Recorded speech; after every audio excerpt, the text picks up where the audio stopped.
Any gym can deliver a good experience on a single day, but can you do it consistently? That really is the key. Looking back, really, I should have had that attitude from day one. Even when we were doing well, we could have done better. And I wanted to come back to Thailand and set up this clothing export business. I told a few of my friends, and most of them just said, don't do it. I'm really glad that I didn't listen to them.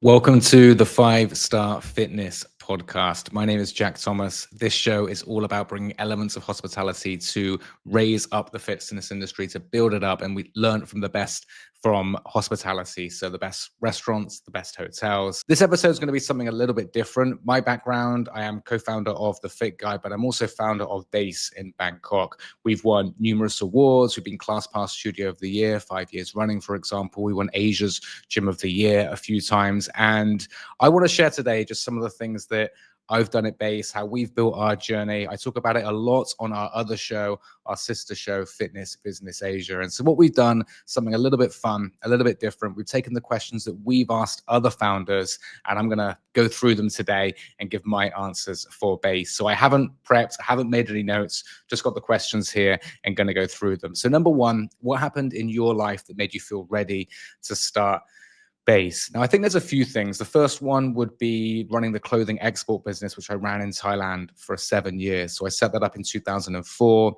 wrapped that up in 2011. It wasn't going so well at that stage. We had about 4 or 5 very strong, successful years. I was making pretty good money, more than I'd made before, working a corporate job back in the UK. And it went well for about 3 or 4 years and then took a sharp downturn in about 2008, 2009. Completely lost my motivation. In 2011, after doing some football coaching around Bangkok and seeing the generally poor standard of fitness training and personal training in Bangkok, decided to get into the fitness industry. But if I go back to those 7 years of experience, I ran a very small team, so that was some experience there. It gave me a little bit of a taste of entrepreneurship, which I liked. So I think that kind of was the first thing that set me up to start Base in 2016. So it was 5 years after I left Clothing Export. The second thing, and I talk about this a lot, was going through important phases in my journey in the fitness industry before setting up my own gym. Now, I see some coaches who have been coaching for sometimes a year or so. Maybe they get a client, he says, why don't you set up your own gym, willing to throw some money at them. And then off they go, they set up a gym without really understanding sort of fitness and training, perhaps particularly well. Maybe they've got no business acumen. Maybe they haven't managed a team yet, but they've just coached. And sometimes, quite often, in fact, in the fitness industry, a great coach who's doing an amazing job in their classes or personal training thinks they kind of build a bit of an ego or get a certain level of confidence, let's say, and they think they're ready to set up a business and set up a gym. And they often get a harsh reality check when they actually go to do it. For me, I really built up every year or two more experience until I felt ready to really set up Base. So I had a year as a coach, then a few years as fitness manager, building a team, managing a team, running the business day to day. My boss at the time had moved abroad. And so that really kind of gave me experience running a business, running a gym, and really made me feel ready to set up Base. Now, I also talk a lot about, although I felt ready, I wasn't really all that ready. And the first 6 months were especially hard. We didn't really focus on sales or marketing enough. I've talked about this a lot on our other podcast, Fitness Business Asia, but I had a very sharp, tough wake-up call 6 months in. We were losing money every month. We weren't cash flow positive, and I really learned a lot from that. So although I felt ready to set up Base, honestly, I wasn't really ready. But I'm glad at least I felt I did, because it made me do it. And after we got through those first initial hiccups, we of course built a good business. And after 3 years, we had 3 locations. We had our own technology, and we were planning to really expand a lot more until 2020 hit. Question 2, how would you describe Base to someone who has never heard of it? So really at Base, our big differentiators are tracking and recording our members' process. So our classes are not just about burning as many calories as you can or having fun. Although you can burn calories, you will burn calories, and they are fun. We've built our own technology to track and record your results. That's done through an app, or we have a leaderboard, a scoreboard within the class. It allows the coach to really personalize the group classes to you. And our concept is essentially strength and conditioning. We have treadmills, we have rowing machines, we have bikes for the conditioning side, and we use free weights such as barbells, kettlebells for the strength side. We are for all levels, and we've been running for 9 years in Base, so we're very established here in Bangkok. Number 3, talk us through the perfect journey at Base from the member perspective. Now, This is an interesting one for me because I think at the beginning of base, I didn't really consider these things enough. And certainly through the work we've done at the Fit Guide, it's really made me consider every single element of the fitness journey. So I'd hope they go through our website, they get a good idea of what we're about, or our Instagram page. We do a lot of work in really representing base in the right way, really showing that the different kinds of people that can benefit from the training that we do, the kind of vibe that we have at base. So they already have a bit of an idea of what we are, what we're about, and if it will be right for them through our channels.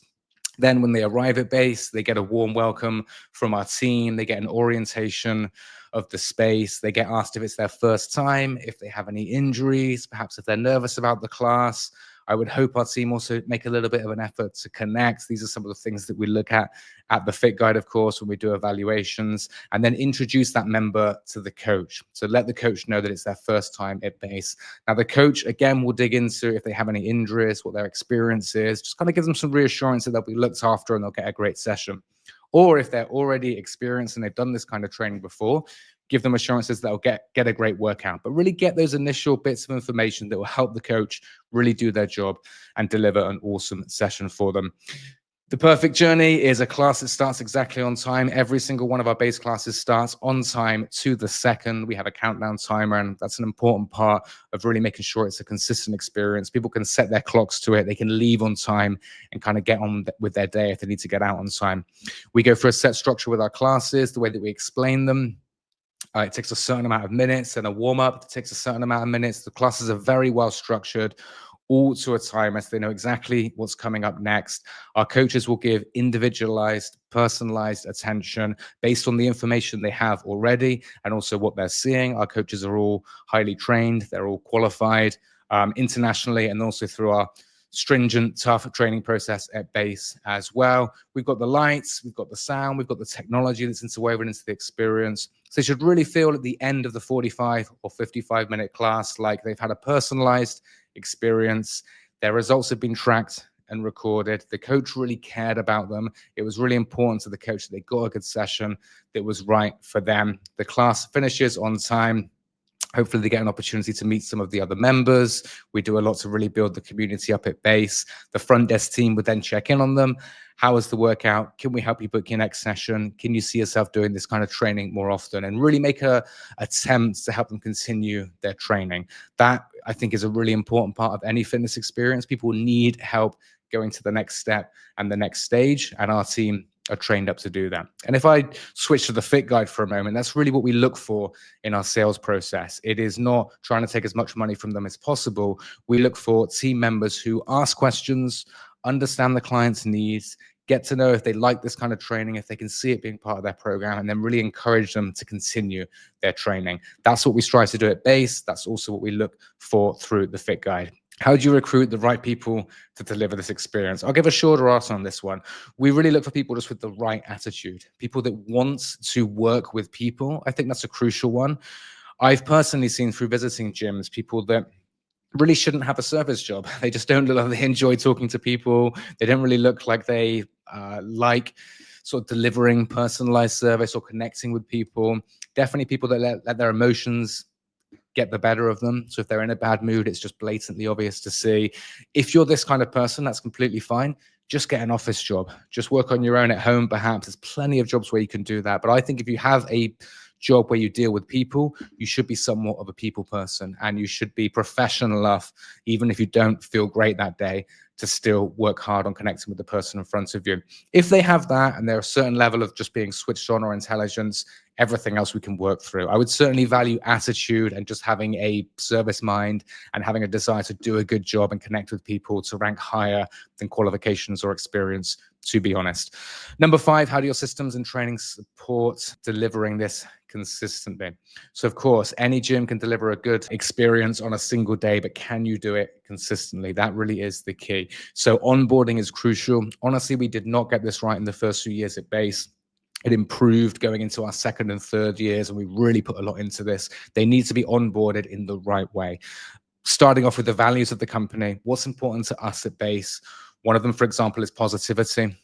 So you should be deliver a positive experience. If you feel good and feel positive, that might be easy to do, but can you still deliver a positive experience when you're not feeling that great? And that's really where professionalism kicks in. So that's just, for example, one of our values at Base. Also, during the onboarding, we really get people to talk about their values, what's important to them. We found that to be useful. Once we go beyond the values, it's really the systems that you need to follow every single time a first timer comes through the door. Someone gets injured at the class. What do you do then? Someone has a complaint. Someone's interested in training and they've called up to inquire about it. What can we do through each possible interaction to give them the tools that they need to deliver 5-star service? There's a huge amount that goes into that. We've got hundreds of pages of manuals that we can use for people to look through into a system. But really, it's the training, it's the onboarding. How do the managers inspire them to do this, which is especially important. How do you lead and inspire your team? So we have a fairly large team at Base, maybe about 50 people. So for me, it's about leading and inspiring the managers so they can also lead and inspire their teams. I am available for anyone in the company if they really want to talk about something they feel is important. Or something they don't perhaps feel comfortable talking to their manager about. But typically, I manage the managers, they manage the rest of the company. So for me, I really need managers that buy into all of this. Yeah, every now and again, you'll get a coach who maybe doesn't quite buy into all of the values and the philosophies you have. That's just normal in a company of 50 people, or perhaps a front desk member of staff that does let their emotions get the better of them. But for managers, I need to make sure that they are really on board with, honestly, my personal values and also the values of Base as well. I think what's crucial is for the managers, but anyone in the company, is they feel that I have their best interests at heart. They feel that I really want the very best for Base, of course, but I want the very best for them as well. And I see the two things as essentially being the same. If my team can learn, grow, develop, thrive, enjoy their job, get better at their job, they will benefit massively from that. When they eventually leave Base, they'll be in a much stronger position to get a better job. I will give them a wonderful reference if they've done a wonderful job. So they get better, they see the benefits, and of course, Base gets the benefits as well. So you need to sort of look for these win-wins. And I think if they feel that you want them to be better, not just necessarily Base, I think that goes a long way towards really getting their buy-in to what you're doing. What brands from inside health and wellness inspire you and why? So I think from a fit guide perspective, Orange Theory in the US just deliver fantastic experiences day in, day out. They've been around for a long time. They might not be necessarily the sexiest brand anymore. There's new, flashier brands that have started. They've been around for a very long time, but the consistency in which they deliver their experience, really impressive. And I think you have to look at Barry's and Solid Core. They have sold for roughly the same amount recently, around 750 million US dollars. And I think to do that in boutique fitness is really quite incredible. And I find that very inspiring. And you can break down how they've done that from a branding perspective, a experience perspective, but I think that just has to be respected. And I certainly do. And that certainly inspires me. What people from inside health and wellness inspire you? When I first started listening to podcasts, I really like Bedros Keuilian. He is the founder and CEO of Fit Body Bootcamp in the US. He's kind of a bit more of a motivational guru, let's say, nowadays. He talks on all sorts of things to do with life and business. But he was definitely one of my early inspirations from inside health and wellness. Ross Campbell from Beyond Active just does an incredible job of networking. Very much respects what he's done. Another good friend in the industry, which I've met through Fitness Business Age, has been Pete Thume.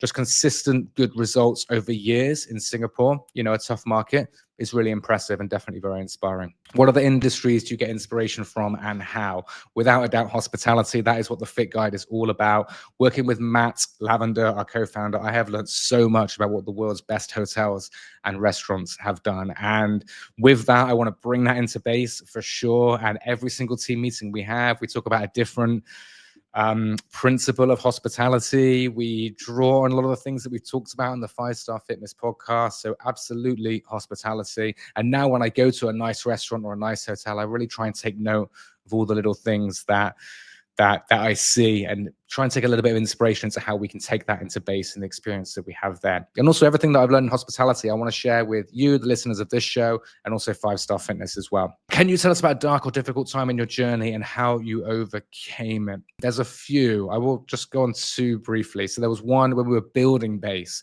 and construction was way over. All of our bills had kicked in. We saw that there were some leaks in the bathroom and I thought we might have to rebuild the whole thing. And I remember just a true, literal head in hands moment. Not sure if I shed a tear, but I might well have done, but just a sort of we are effed moment where I thought, if this takes another 4 to 6 weeks to sort out, I don't even know if we're going to be able to open. We'd already have no cash left. So that was a really, really tough moment. Fortunately, we got through it. The contractors worked out a solution. We opened. We certainly had cash issues the first 6 months, but we got through those and ended up having a good, solid, strong business once we'd ironed out those kinks in the first few months. But that particular time when I had my head in my hands, and I actually remember it was early evening. I remember it getting a little bit darker. The lights weren't on. Had my head in my hands thinking, man, we are screwed. So that one sticks out in my mind. Obviously, everything that happened 2020 to 2021 was tough. But what was different, but almost tougher, was around about a year ago, we had many things at one time that really worked against us at base. We had to close one location because of noise complaints. We opened a new location, but we should have really raised some more money. And we had some money that we owed for the debts during 2020 to 2022. And it was kind of a perfect storm of owing money, having to pay back debts, and having to pay for developments such as the new location. They all just sort of happened at once and just put incredible financial strain on the company. It was a point where we were struggling to make payroll every month. And look, we had a plan B and a plan C if we really needed cash, loans that we could have called on. We really didn't want to take on more borrowing. We did explore taking on additional investment as well, but we didn't really want to do that. That would have meant our shares becoming diluted, of course. And there was so much going on the financial side that it really was one of the few times when I've actually struggled to sleep, and it was difficult. And just at a time, we were still recovering from COVID as well. We were definitely doing better, but the numbers weren't anywhere near where they needed to be, really. And we just sort of hit the right flow of new clients coming through, more revenue coming in, hitting pre-2020 numbers and better at just the right time to really get us to pull through.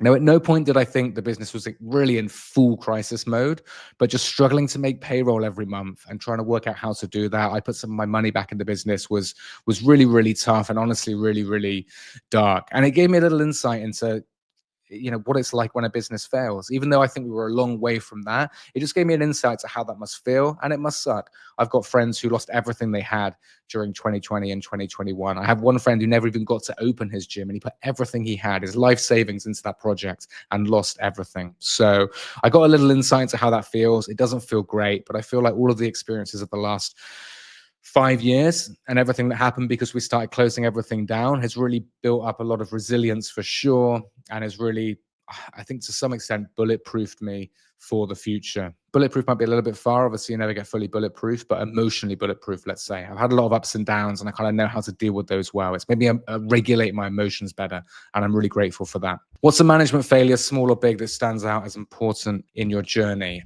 This is one that I've talked about on my other show, Fitness Business Asia. There was a time when I went and joined a coach's class, and they weren't delivering the class as to our SOPs and the way that they should have been doing it. And it was annoying me, and I made it clear that I was annoyed. I can't remember what I did. I think maybe I huffed and puffed or something like that. And the coach actually said something on the mic, "Oh, I think Jack's annoyed." And I really realized in that moment, this is desperately unprofessional. As bad as it might have been for someone not following SOPs, what was much worse for everyone involved was that the boss turned up, the coach felt undermined. They said it over the mic, so the client's probably like, what the hell is going on? This is early on in base days. This is perhaps back in 2016. And that was just a moment where I was like, this absolutely cannot happen. When I join classes now, every now and again, I see things fairly regularly, not exactly following SOPs. I think it's the business owner's curse that you always see the little things that aren't done 100% correctly. Most things are minor little things that people wouldn't notice. Sometimes it annoys me a little bit, but I don't show it one bit. I just get on my workout, and then I choose the right moment. Sometimes it's after the class. Sometimes it's in the next one-to-one.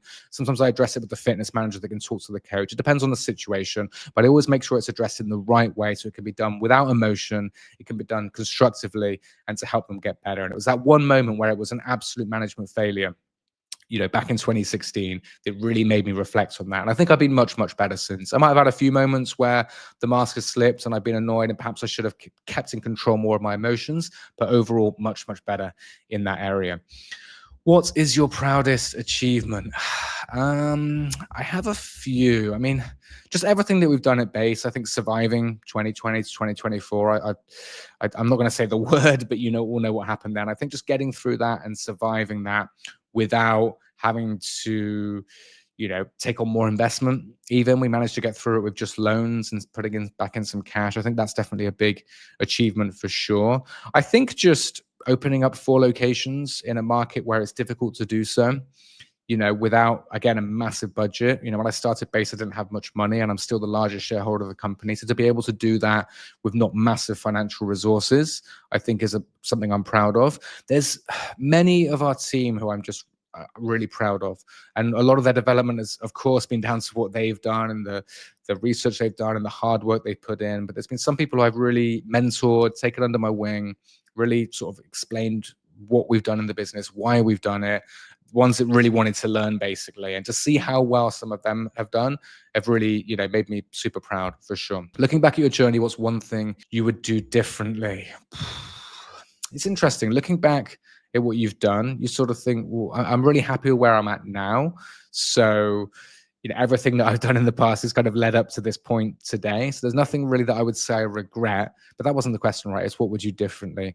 I think pre-COVID, we were definitely poor on the financial side. We were spending a lot of money that I don't think we really needed to spend.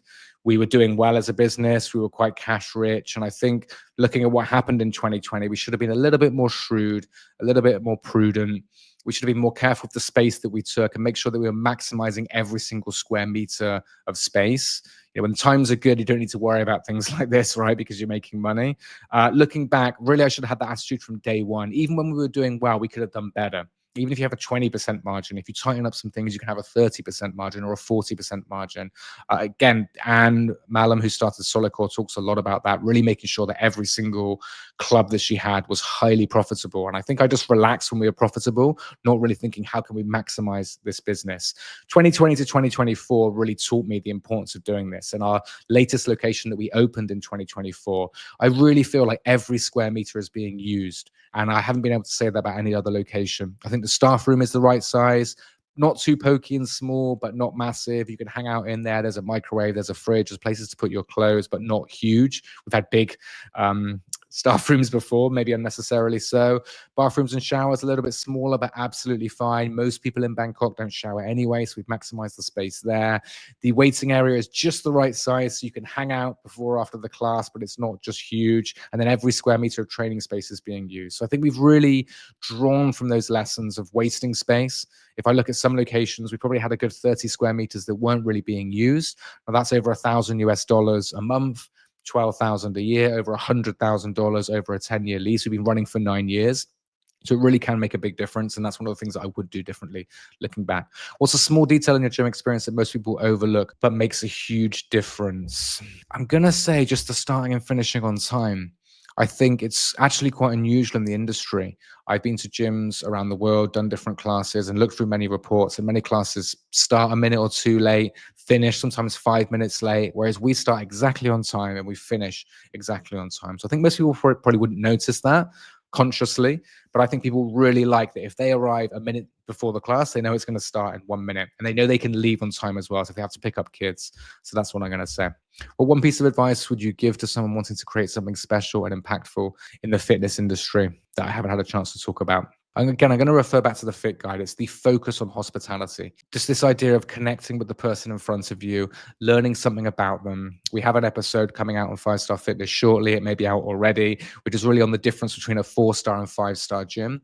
And the difference is, Matthew calls it mind the gap. So it's GAP. So genuine interest, showing some kind of genuine interest in the person in front of you. Do you live around here? Do you work around here? What kind of training have you done before? I love your t-shirt. Where did you get that? Oh, you have a Hyrox. This is what someone said to me the other day when I went to do another class at another gym. Oh, you have a Hyrox bag. Did you do the last Hyrox race? Which I thought was really cool. Started a really nice conversation. So genuine interest. The A is anticipatory service, to try and see if they've got an empty water bottle. Say, hey, by the way, you can fill your bottle up here. If you see they're sweating a lot, hand them a workout towel, try and anticipate their needs before. That will really help you stand out. Or personalization. The easiest way to do it is with a name, but also any way that you can show them that you know them, you are tailoring this experience or this workout to them specifically. That will make them feel special. That will have them coming back. I don't think we have enough of this minding the gap, this GAP, a nice little acronym to really elevate the experience. What's the best advice you've ever received? I'm going to start with the next one, which is what's the worst advice you've ever received? When I wanted to set up my clothing export business back in, 2003 or 2004 is when I went back to the UK, and I wanted to come back to Thailand and set up this clothing export business. I told a few of my friends, and most of them just said, don't do it. If it was that easy to make money in Thailand selling clothes online, everyone would be doing it. A little bit of a UK trait to be quite negative, I think, quite pessimistic. And luckily it didn't put me off. But if I'd listened to them, I mean, I wouldn't be recording this podcast now. I never would have come back to Thailand. I wouldn't have got those incredible 7 years making good money and learning everything I learned through the clothing export business. So I'm really glad that I didn't listen to them. They didn't know what they were talking about. They weren't business owners themselves. But again, that doesn't often stop people giving bad advice if they're not really from a position or place to do it. The best advice. There was a time when I was coaching before, back in my old gym, and I'm not really quite sure it was advice. It was more just feedback, but it was a morning class. I've never been a morning person. I'd actually not even put the lights on the studio. There was some natural sunlight coming through, but I didn't even have the lights on in the studio.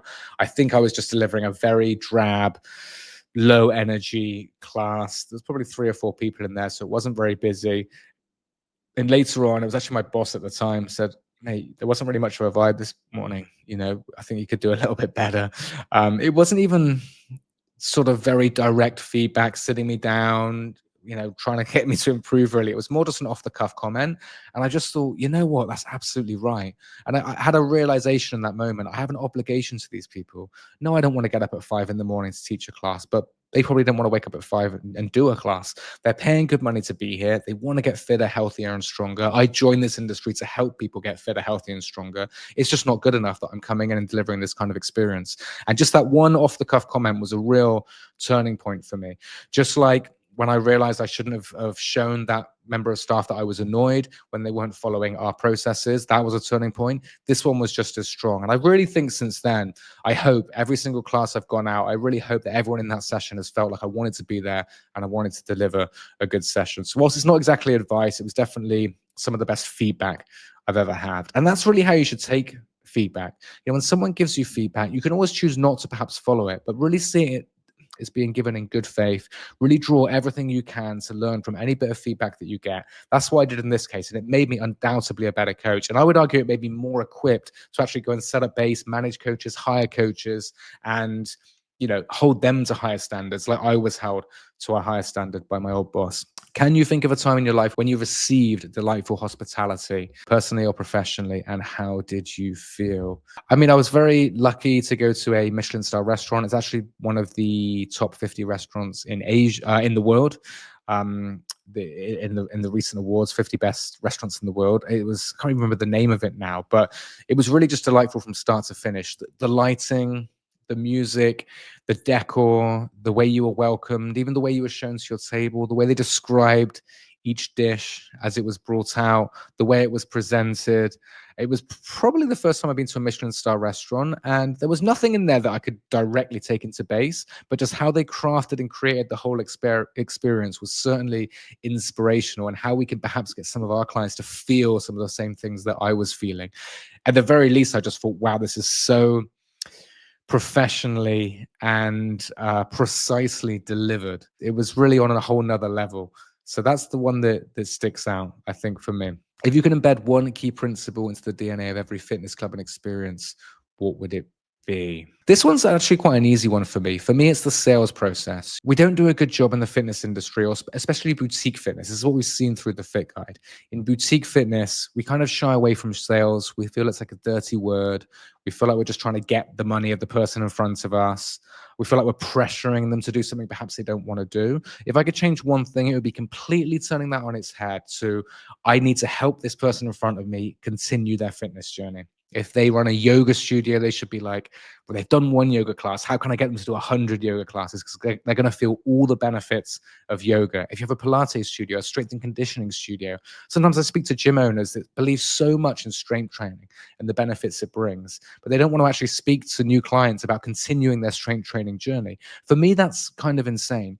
You should be obsessed with helping everyone that comes into your gym continue the type of training if you believe you're doing a great job and you're really helping people. And if you don't believe you're doing a great job, if you don't believe you're helping people, then you really need to work on that first. But assuming you have that, and if you're a gym owner, you must have that really, then you should feel good. You should feel great about selling.